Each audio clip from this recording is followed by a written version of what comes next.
শুভ সকাল বন্ধুরা।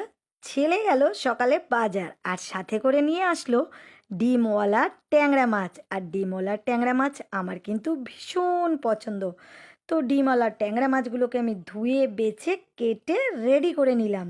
এরপরে দিয়ে দিলাম নুন আর হলুদ, আর ওপর থেকে দিয়ে দিলাম তেল। কেন বলো তো? ফাটবে বলে। আর মাছটা দিয়েই আমি কিন্তু দূরে পালিয়ে গেলাম।